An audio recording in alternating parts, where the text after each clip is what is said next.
अस्सलामुअलैकुम। Sports world में आपको खुशामदीद। मैं हूं आपके साथ हिफ्ज़ा इम्तियाज़। और नाज़रीन, ट्राई नेशन सीरीज़ जो है उनका आगाज़ हो गया है और अभी एक मैच जारी था जो कि ख़त्म हुआ है, प्रोटीज़ वर्सेस कीवीज़। उस मैच पर बात करेंगे और 12 फरवरी को जो मैच होने जा रहा है पाकिस्तान का साउथ अफ्रीका के साथ, और पाकिस्तान ने जो न्यूजीलैंड के साथ जिस तरह से शिकस्त पाकिस्तान को मिली, इन तमाम इश्यूज़ को डिस्कस करेंगे। हमारे साथ स्टूडियोज़ में मौजूद हैं जाहिद मकसूद साहब, यूसुफ अंजुम और इसके साथ साथ कराची से हमें ज्वाइन करेंगे सलीम खालिक साहब। तमाम मेहमानों को वेलकम कहूँगी। उम्मीद करती हूँ आप लोग खैरियत से होंगे। जाहिद साहब, आज आपसे आगाज़ करते हैं। अभी जो मैच ख़त्म हुआ है, अभी कुछ ही देर पहले, कुछ मिनट्स पहले, आप उसके ऊपर क्या कहना चाहेंगे? जैसा न्यूजीलैंड ने डायरेक्ट फाइनल में जो है वो रसाई हासिल कर लिया है। देखिए हिफ्ज़ा, क्राउड के हवाले से जिक्र किया जाए तो ठंडा मैच था क्योंकि क्राउड आज नहीं आया इस मैच में।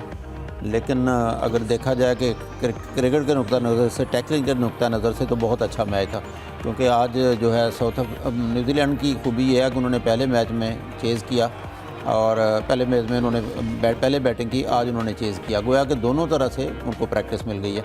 रचिन रविंद्रा जो है पिछले मैच में अनफिट हो गए थे, उनकी जगह पे डेवन कॉनवे को उन्होंने डाला और डेवन कॉनवे ने आज कमाल का मुजाहरा किया। बस सेंचुरी से 2 या 3 रन पहले 97 पर वो आउट हो गए। लेकिन जितनी भी तारीफ़ किया जाए केन विलियमसन की, वो बहुत कम है। केन विलियमसन बहुत ही ठंडे मिजाज के, बहुत ही सुकून से खेलने वाले खिलाड़ी हैं। आपको याद होगा इनके फिटनेस मसाइल भी रहे। 2019 में इन्होंने लास्ट अपनी सेंचुरी 148 रन बनाए थे और फिर उसके बाद अब जो है उन्होंने सेंचुरी बनाई है। इसके दौरान वो 90 को उन्होंने क्रॉस किए कई दफ़ा। पाकिस्तान के ख़िलाफ़ बेंगलुरु में जो वर्ल्ड कप का मैच हुआ था उसमें भी 95 रन बनाए थे। तो ओवरऑल देखा जाए उस नुक्ता नज़र से, साउथ अफ्रीका के नुक्ता नज़र से कि उनके नए खिलाड़ी थे, 4 उनके ऐसे थे खिलाड़ी जो जिनका डेब्यू था दिए गई, उनके सीनियर खिलाड़ी भी आए नहीं जो कि चैम्पियन ट्रॉफी में आएंगे। और मैथ्यू ब्रेस्की जिन्होंने नहायत शानदार 150 रन बनाए, बल्कि वर्ल्ड रिकॉर्ड कायम कर दिया उन्होंने डेब्यू पर ज़्यादा से ज़्यादा रन का। ओवरऑल जो है अच्छा था, 300 प्लस स्कोर किया। लेकिन न्यूजीलैंड ने पहला मैच पाकिस्तान के ख़िलाफ़ 1 साइडेड बना दिया था। आज भी वो 1 साइडेड मैच जीत चुके हैं। टफ़ टाइम देंगे, जैसा आपने ख़ुद कहा कि 6 मुल्क की सीरीज़ के फाइनल में पहुंच गई या न्यूजीलैंड की टीम। लेकिन साउथ अफ्रीका ऐसी नहीं होगी। उनके 2 प्लेयर बड़े जो हैं, हेनरी क्लासन जो बहुत फॉर्म में दिखाई दिए थे जब वनडे सीरीज़ हुई, वहाँ पर टेस्ट सीरीज़ भी, उसमें भी, और उनके साथ महाराज आ जाएंगे। लेकिन उनके रबाडा, मार्को जैनसन और बाकी जितने हैं मरकरम, वो चैम्पियंस ट्रॉफी में यहाँ पे आएंगे। लेकिन ओवरऑल देखा जाए न्यूजीलैंड ने आउट क्लास किया और बहुत ही अच्छे खेल का मुजाहरा किया। यूसुफ, आप कहिएगा, न्यूजीलैंड ने जिस तरह, मुझे लगता है पाकिस्तान के निस्बत होम कंडीशंस से पाकिस्तान उतना आसानी से नहीं खेल पाया जितना न्यूजीलैंड ने खेला है, और आज का मैच पाकिस्तान के साथ जिस तरह से मैच खेला, क्या कहेंगे? देखिए हिफ्ज़ा, न्यूजीलैंड के लिए हमेशा ये लकी साबित रहा है कि स्टेडियम उनके लिए कंडीशन इतनी साजगार रही है कि उन्होंने हर तरह की बैटिंग में अपने आप को एंजॉय किया। पहले भी बैटिंग की, बाद में बैटिंग करके भी देखा। और इस वक्त आप कह सकते हैं न्यूजीलैंड की टीम का मुकम्मल पैकेज है, आप जिसको कह सकते हैं, जिसको बाहर टीम है, जिसको उनके बॉलर्स भी पूरे हैं, बैटर्स भी पूरे हैं और उनके ऑलराउंडर्स भी बहुत ज़्यादा हैं। तो उनके साथ जो एडवांटेज उनको हासिल है वो उनकी एक्स्ट्रा फील्डिंग का है। आज भी हमने देखा कि उन्होंने बेहतरीन फील्डिंग को मुजाहरा करके अपनी जो उसको जीत की राह हमवार की थी। तो पाकिस्तान के लिए यकीनी तौर पर सूरत हाल अब इतनी ज़्यादा आसान नहीं है। 12 तारीख को जो मैच होने जा रहा है, हारिस राउफ उसमें नहीं खेलेंगे क्योंकि अभी तक उनकी जो चेस्ट के हवाले से पेन थी उसके वो रिकवरी उन्होंने कर चुके हैं। लेकिन पीसीबी इंतज़ामिया उनको आराम देने का उन्होंने फ़ैसला किया है। अब ये तय नहीं किया कि हारिस राउफ की जगह किसको खिलाया जाएगा, लेकिन पाकिस्तान के लिए यकीनी तौर पर ये जो कंडीशन हैं उनको अपने हम बनाने की ज़रूरत है, क्योंकि पाकिस्तान एज ए होस्ट सारे उम्मीद करते हैं कि पाकिस्तान टीम अच्छा परफॉर्म करेगी। लेकिन गैर मुल्की यहाँ आकर अच्छा परफॉर्म करे, हमारी ये परफॉर्मेंस दिन ब दिन नीचे को जा रही है। ख़ासतौर पर बाबर आजम को अपनी फॉर्म साबित करना पड़ेगी। उनको एक लंबा अरसा होगा, उन्होंने अभी तक सेंचुरी स्कोर नहीं की, और क्योंकि उनका शुमार अजीम खिलाड़ियों में भी से किया जा रहा है, यकीनी तौर पर उनको एक अजीम परफॉर्मेंस देने की भी ज़रूरत होगी। बिल्कुल, वो एक लाइन पड़ी थी ना, स्टेडियम तो नया हो गया लेकिन हरकतें अभी तक जो हैं वो पुरानी चल रही हैं। सलीम साहब, आज के मैच में हम साउथ अफ्रीका ने भी न्यूजीलैंड के खिलाफ चले लड़कर हारा है, लेकिन जिस तरह से पाकिस्तान और न्यूजीलैंड का मैच रहा, आप इन दोनों मैचेस को क्या देखते हैं, क्या डिफरेंस है? देखिए, सारे जो है ना इस वक्त ख़तरे की घंटियां हमारे कानों में आके बज रही हैं, सब बजा रहे हैं ज़ोर ज़ोर से। ख़ास तौर पर जो न्यूजीलैंड है उसका, हमारा पहला मैच ही न्यूजीलैंड से होना है चैम्पियंस ट्रॉफी में, और जो दोनों मैच न्यूजीलैंड ने जीते, बहुत ज़बरदस्त उसकी परफॉर्मेंस रही है। चाहे ऑलराउंडर देखें, बैटर्स देखें, उनके बॉलर्स देखें, हर चीज़ में ख़ास तौर पे जो वो पावर हिटिंग करते हैं आखिर में, जैसे पाकिस्तानी बॉलर्स को शाहीन वगैरह की उठाई लगाई, वो देखने से काबिल रखते हैं। आज के मैच में जिस तरह केन विलियमसन खेले, बदकिस्मती से हमारे पास कोई ऐसी फादरली फिगर मौजूद नहीं है, कोई ऐसा सीनियर प्लेयर जो पूरा मैच लेके चले और साथ में जो नए लड़के हैं उनको भी समझाए कि बेटे ऐसे खेलना है। बाबर से हमें बहुत उम्मीदें थी क्योंकि अभी वो इतने भी सीनियर नहीं हुए, लेकिन फिर भी वो बहुत तेज़ी से नीचे की तरफ आ रहे हैं। इसी तरह एक दूसरी चीज़ जो अच्छी हमें नज़र आई कि बेंच स्ट्रेंथ इतनी स्ट्रॉन्ग है कि एक बंदा बाहर हुआ, उसको बॉल लगी, दूसरा आ गया, वो 97 कर गया। तो ये सारी चीज़ें जो हैं ये ज़ाहिर कर रही हैं कि बहुत स्ट्रॉन्ग टीम होगी न्यूजीलैंड की। और साउथ अफ्रीका का 4 प्लेयर्स ने डेब्यू किए, उनमें से एक बंदा जो खेला मैथ्यू, उसने अपने पहले ही मैच में रिकॉर्ड तोड़ दिया, 43 साल का या कितने साल का पुराना, और 150 वो कर गया। बिल्कुल। तो देखें, ये होती है बेंच स्ट्रेंथ, ये होती है टैलेंट, ये होते हैं सीनियर प्लेयर्स। तो हम लोग इन सब चीज़ों में लैक कर रहे हैं। हम लोग चैन की बांसुरी बजाए जा रहे हैं कि हम कहते हैं भाई फ़हीम अशरफ हमारा बैन स्टोक्स है, खुशदिल शाह जो है हमारा वो सर गैरी सोबर्स है, और जो उस्मान खान है हमारा वो वेव रिचर्ड्स है। ये सोच के हम लोगों ने स्क्वाड मुंतखब किया और अब इन्हीं लोगों के सहारे हम जीतने के ख्वाब देख रहे हैं। मसला ये है कि हमारे पाकिस्तान में मैच हो रहे हैं, इतने बड़े बाद, इतना अरसे बाद इतना बड़ा इवेंट हो रहा है, और जिस तरह अभी मैं सुन रहा था और लग रहा है कि हम खुद ही कंफ्यूज हैं। इस तरह का इवेंट होने जा रहा है, लेकिन लग रहा है कि शायद हम खुद ही कंफ्यूज हो गए अपनी होम कंडीशंस में। जाहिद साहब, अब जो हमने लास्ट मैच में देखा, क्या लगता है, हारिस रऊफ की जिक्र कर रहे थे इंजरी का, तो उनका मुतबादिल लेना पड़ सकता है? देखें, हारिस रऊफ जो है ना, रूल्स के मुताबिक हाफ अनफिट हैं। जब फुली कोई अनफिट होता है तो उसका मुतबादल आईसीसी के मेडिकल पैनल में जाता है, लेकिन 11 तारीख तक तो आप चेंज कर सकते हैं। लेकिन हमारे ज़राए जो बताते हैं पीसीबी के कि इतनी गहरी इंजरी नहीं है, वो फिट हो जाएंगे।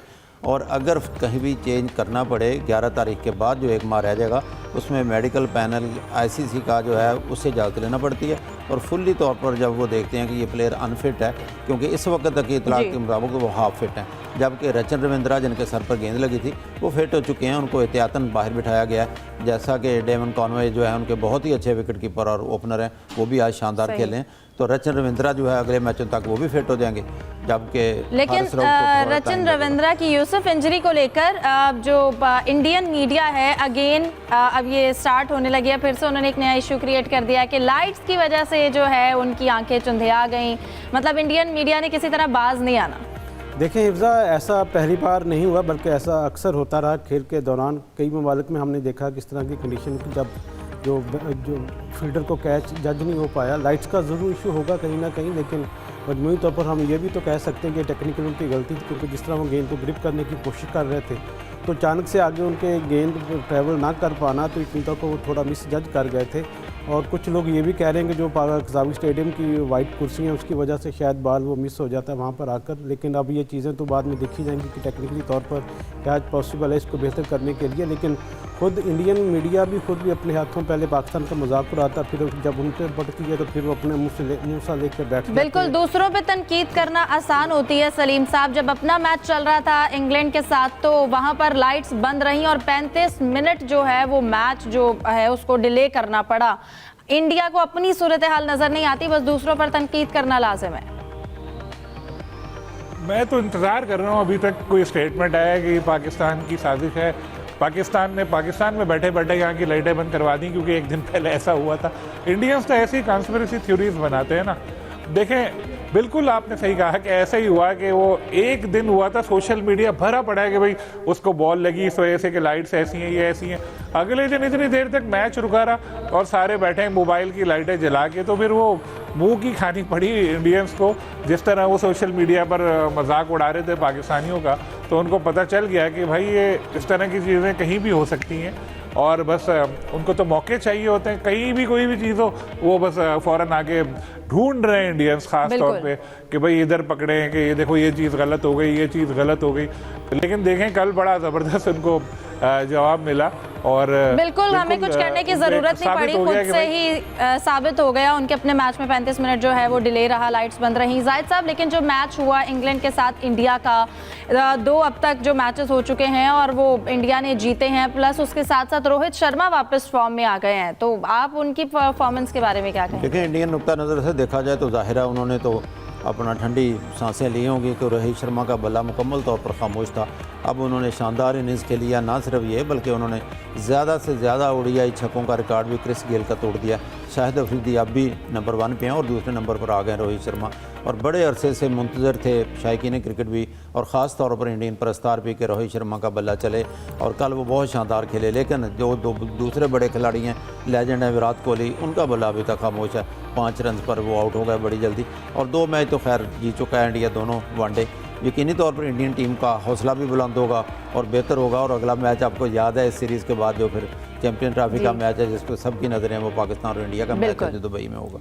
अच्छा यूसुफ साहब, ज़रा लाइटर नोट की अगर डिस्कशन करें, खेल और खिलाड़ी की बात कर रहे हैं, तो एक खबर सोशल मीडिया पर बड़ी ज़ेर गर्दिश है। हानिया आमिर जो है वो साइम अयूब का इंतजार करते रही, गालिबन एक इवेंट में उनकी मुलाकात हुई थी। इस हवाले से क्या अपडेट है आपके पास? हिफ्ज़ा लंदन में वो मौजूद हैं वहाँ पर, क्योंकि एक चैरिटी डिनर के हवाले से हानिया भी थी और दूसरे फनकार भी थे पाकिस्तान के, तो वहाँ पर उनकी मुलाकात हुई। इतनी तौर पर हानिया एक स्टार हैं पाकिस्तान की और क्रिकेट स्टार हमारे साइम अयूब हैं, तो दोनों की मुलाकात जो सोशल मीडिया के लिए तो बहुत ज़्यादा अच्छी कही जा रही है कि उनके चले आपस में गपशप हुई है, सलामदो हुई और एक दूसरे का हाल चाल पूछा है। तो हानिया इंतज़ार भी करती नहीं कि साइम बाहर आए और उनके साथ तस्वीर बनाई जाए।